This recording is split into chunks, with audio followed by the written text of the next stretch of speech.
Welcome to Proof of Voice. I'm Ananthan. Here I explore the systems that shape our world, sharing my perspective and the patterns I notice beneath it all.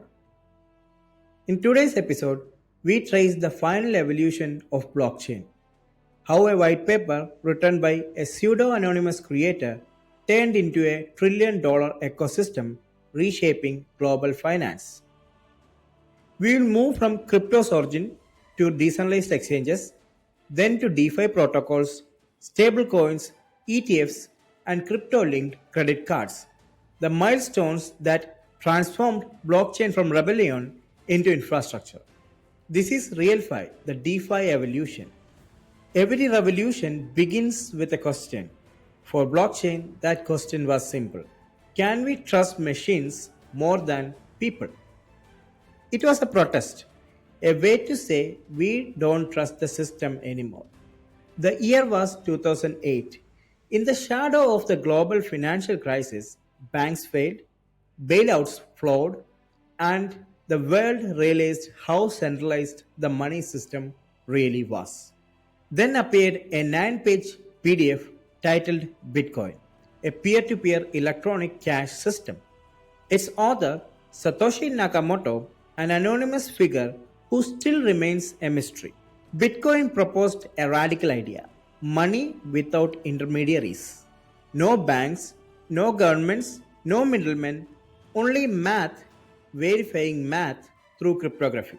It introduced proof of work, where computers worldwide competed to validate transactions. The first block, the Genesis block, contained a hidden message. The Times, 3rd January 2009, Chancellor on brink of second bailout for banks. It wasn't just data, it was defiance. Bitcoin didn't ask for permission, it asked for participation. And in that moment, finance was forked.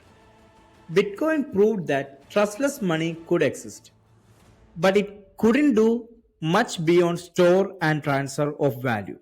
No logic, no condition, no automation. Then in 2015, a 21-year-old programmer named Vitalik Buterin launched Ethereum, a platform that changed everything. Vitalik's idea was simple but profound. What if money could be programmable? Ethereum introduced smart contracts, small pieces of self-executing code that lived on the blockchain.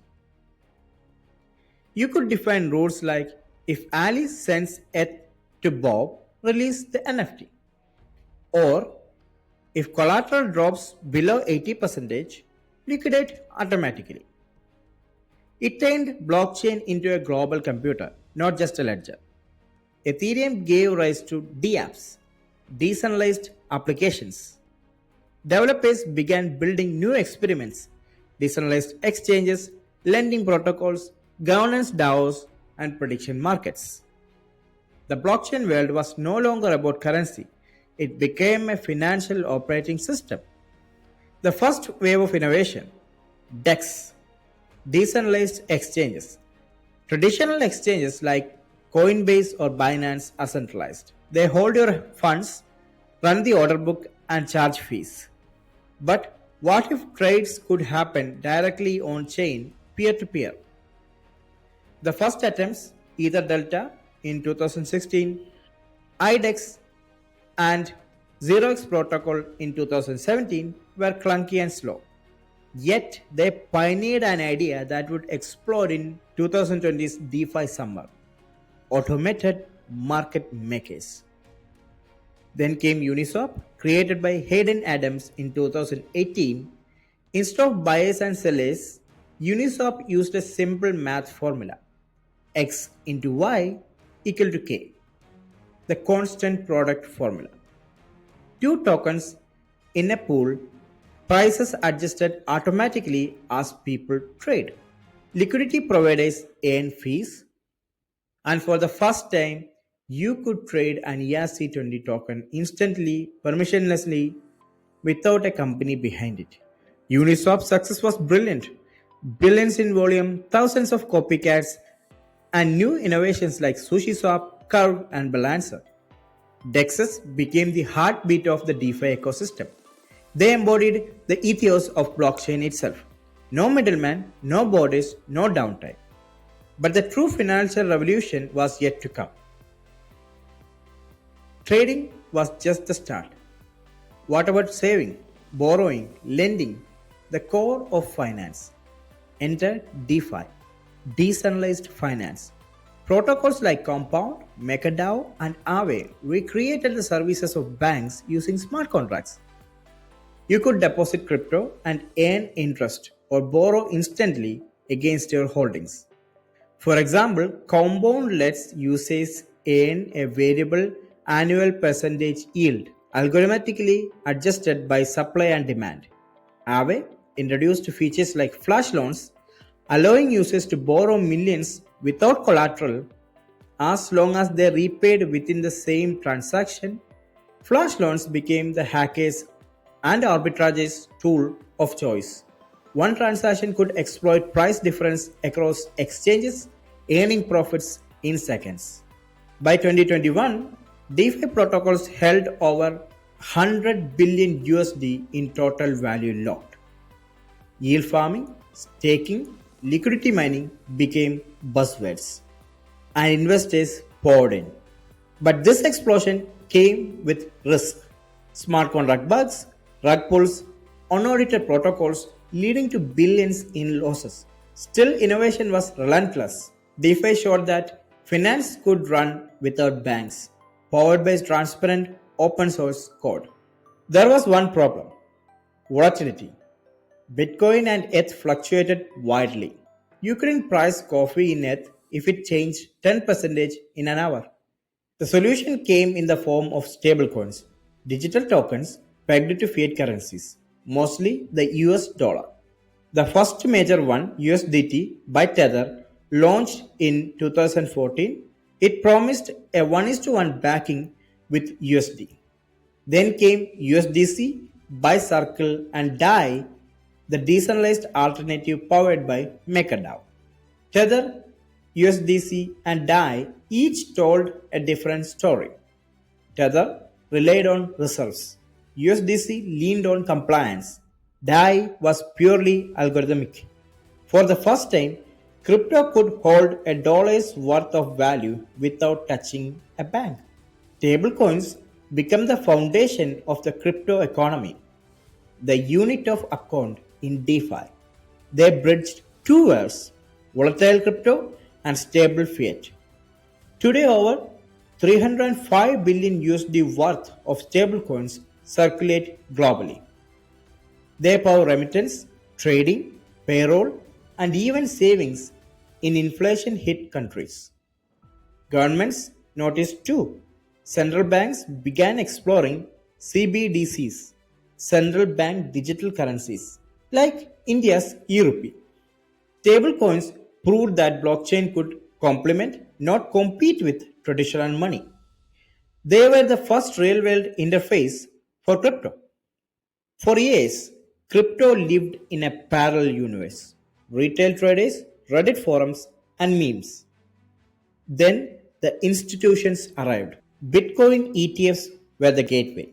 After more than a decade of rejection, the SEC approved spot Bitcoin ETFs in 2024, allowing Wall Street giants like BlackRock, Fidelity, and VanEck to offer crypto exposure through traditional markets. In early 2025, Ethereum's ETFs followed.